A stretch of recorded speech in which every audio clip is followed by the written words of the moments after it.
एक कहावत तो आपने सुनी ही होगी, कहते हैं कि हमें गिनती की सांसें मिली हैं, जितनी सांसें हमें मिली हैं उतना ही हमारा जीवन होगा।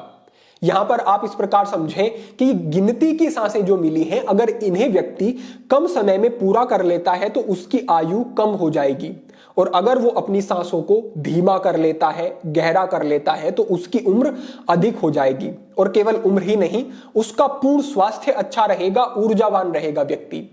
हमारे शास्त्रों में कहा गया है कि जीवेम शरदाशतम, कि हम 100 साल तक जिए, लेकिन 100 साल तक हम बीमारियों के साथ, रोगों के साथ नहीं, बल्कि पूर्ण स्वास्थ्य के साथ हम 100 साल तक जिए, इस प्रकार की हमें कामना करनी चाहिए।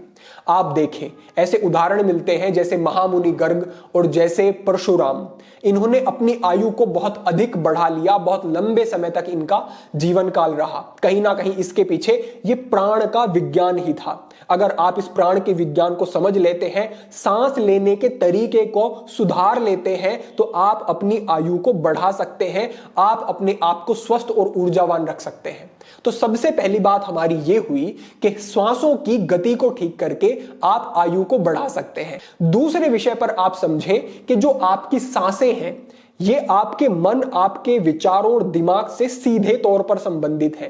तो अगर आप अपने सांसों की गति को ठीक कर लेते हैं, तो आप मानसिक स्तर पर अधिक बेहतर अनुभव करेंगे, एकाग्र अनुभव करेंगे, शांत अनुभव करेंगे। इसे आप ऐसे भी समझें कि जिस प्रकार से एक बालक, शिशु होता है छोटा, वो जब सांस लेता है तो सांस लेने के उसके तरीके को आप देखेंगे तो पाएंगे कि जब वो सांस को अंदर लेता है तो उसका पेट बाहर की तरफ जाता है, सांस को वो बाहर छोड़ता है तो पेट उसका अंदर की तरफ जाता है। ये उसका स्वाभाविक श्वसन होता है, और उसका ये श्वसन लंबे समय तक बना रहता है। और जब तक उसका ये श्वसन बना रहता है ठीक तरीके से, वो आनंदित रहता है, खुश रहता है, बच्चे ऊर्जावान बहुत रहते हैं, मन में उनके कोई विषाद नहीं होता, कोई बात टिकती नहीं है, जीवन आनंदमय होता है।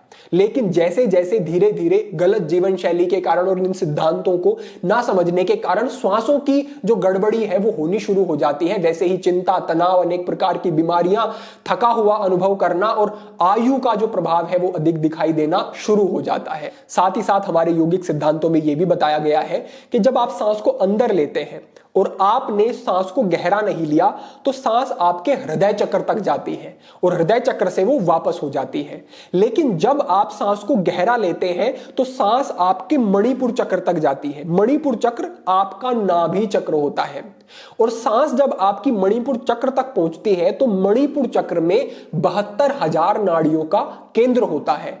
यहां तक जब श्वसन आपका पहुंचता है तो फिर वो जो प्राण वायु है वो ऊर्जा के रूप में बदल के इन नाड़ियों के माध्यम से पूरे शरीर में संचारित होती है। और जो आपके 5 प्राण होते हैं, प्राण, अपान, व्यान, समान और उदान, ये सारे प्राण पोषित होते हैं और आपके शरीर की छोटी छोटी गतिविधि भी इंप्रूव होनी शुरू हो जाती है, बेहतर होनी शुरू हो जाती है।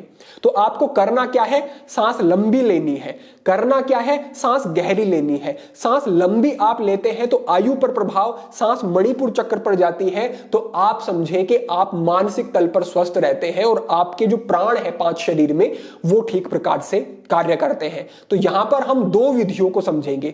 हमारी पहली विधि होगी कि जो श्वसन आपको सुबह करना है 10 मिनट तक और सोने से पहले आपको करना है 10 मिनट तक।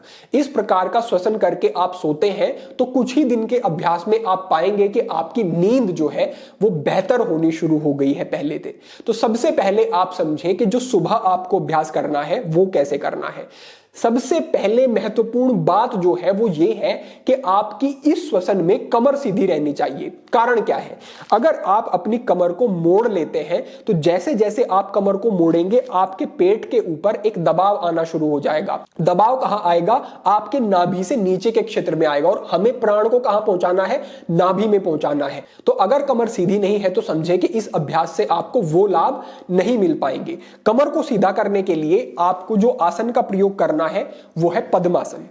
पद्मासन लगाने के बाद आप सहज बैठ गए, कमर सीधी रहेगी आपकी। अब तो ऐसी स्थिति में आने के बाद आप ज्ञान मुद्रा, चिन्ह मुद्रा लगा ले, और यहीं पर आपको गहरा सांस लेना है। और एक और बात, अपने कंधों को थोड़ा सा पीछे रखें और शरीर को ढीला छोड़ के रखें। कमर सीधी रहे, बाकी शरीर बिल्कुल ढीला, बिल्कुल रिलैक्स। आपका रहना चाहिए। ऐसी स्थिति में आने के बाद सांस को जब अंदर ले रहे हैं तो पूरी एकाग्रता सांस के ऊपर रहनी चाहिए। इससे क्या होगा, इससे केवल आप अपने प्राणों पर ही नहीं अपने मन और विचारों पर भी कार्य कर रहे हैं। स्वाभाविक ही आपका मन शांत होगा और विचार ठहरने लगेंगे। तो आपको अपनी सांसों पर ध्यान देना है और अपनी सांस को जब आप अंदर ले रहे हैं तो पेट आपका बाहर की तरफ आना चाहिए। एक बार देखें इस प्रकार से।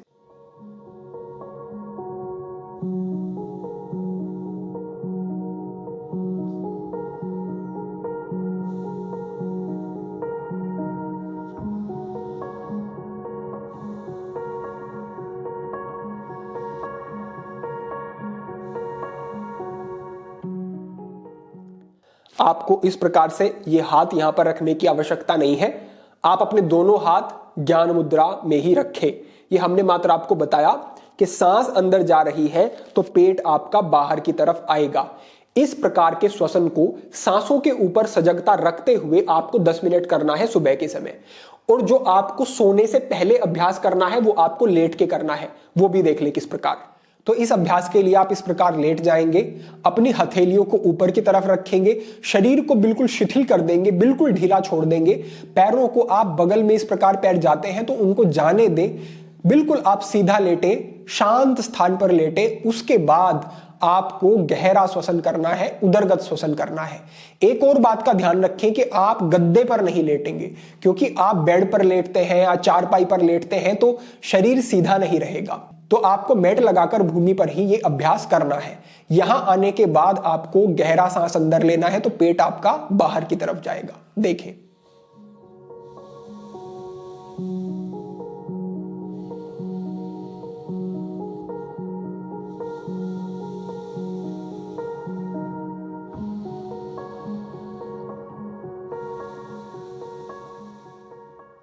तो इस प्रकार की आपकी ये विधि रही। इस प्रकार के अभ्यास से आपका मन शांत होगा, एकाग्रता बढ़ेगी, स्मृति आपकी अच्छी होगी, अनेक लाभ इससे आपको प्राप्त होंगे।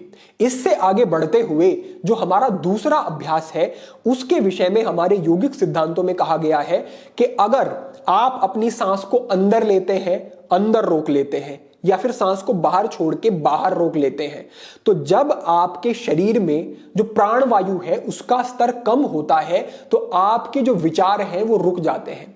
क्योंकि आपके शरीर में लगभग 20% जो प्राण वायु है उसका प्रयोग आपका मस्तिष्क करता है।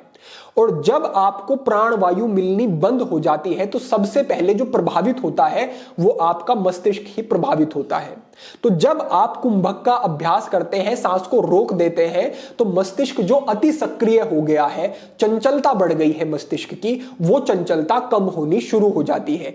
कारण उसका यही है कि वहां पर उस स्तर पे प्राणवायु नहीं पहुंच रही है और प्राणवायु के अभाव में मस्तिष्क कार्य नहीं कर सकता।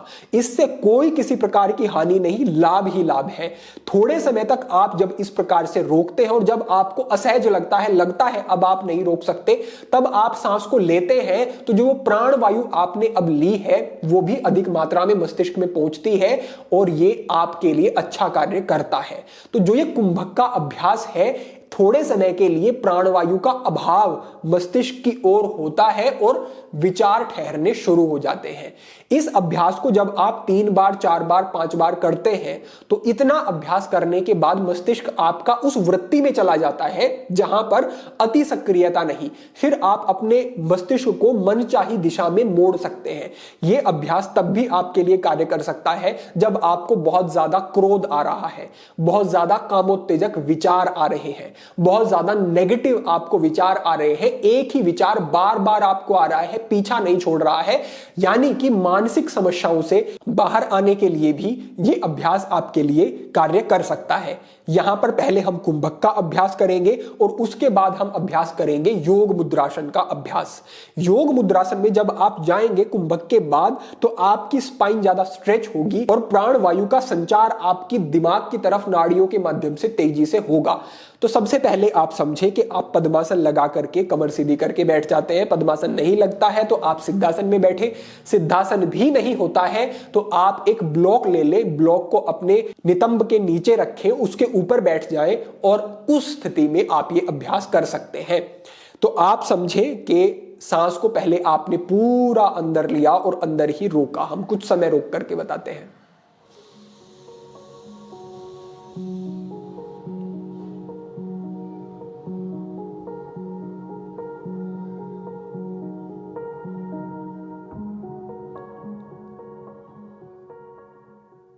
जब असहज लगा तब हमने सांस बाहर छोड़ दिया।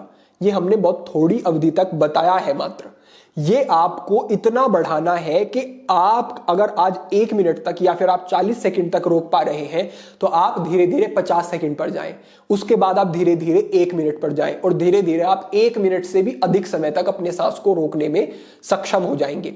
ऐसा अभ्यास आपने 5 बार 6 बार किया। इतना करने के बाद आपको सांस को पूरा बाहर छोड़ना है और योग मुद्रासन की स्थिति में आ जाना है। किस प्रकार से? आपने पद्मासन लगाया हुआ है, दोनों हाथों को पीछे इस प्रकार से ले जाएंगे और अपने हाथों को इस प्रकार सीधा करेंगे। देखें, जैसे ही आप अपने हाथों को यूं पीछे खींचेंगे तो पूरे कंधे आपके पीछे की तरफ चले जाएंगे। थोड़ा सा आपको ऊपर देखना है, कमर को आगे की तरफ खींचना है और खींचते हुए पूरा सांस बाहर छोड़ते हुए इस प्रकार से योग मुद्रासन की स्थिति में जाएंगे और यहीं पर कुछ समय तक रुकेंगे आप। इस अभ्यास के बाद योग मुद्रासन का अभ्यास विशेष उपयोगी है। ब्लड का सर्कुलेशन मस्तिष्क की तरफ बढ़ेगा और इससे भी मानसिक लाभ, आपके दिमाग पर भी अच्छा प्रभाव होगा। इस स्थिति में आप रुकते हैं। यहां जाने के बाद आप गहरा सांस लेते रहें।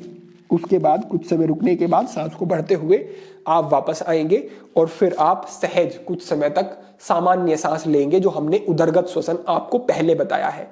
इस प्रकार का श्वसन करने के बाद ये आपके 2 महत्वपूर्ण अभ्यास, 2 महत्वपूर्ण विधि हो जाती है जो कि आपको बड़े ही अच्छे लाभ दे सकती हैं। तो अपेक्षा है कि आज का ये विषय आपको समझ आया होगा, किस प्रकार से आप इस प्राण का प्रयोग करते हुए विभिन्न प्रकार के लाभ प्राप्त कर सकते हैं। प्राण के विषय में अन्य भी अनेक सिद्धांत हैं।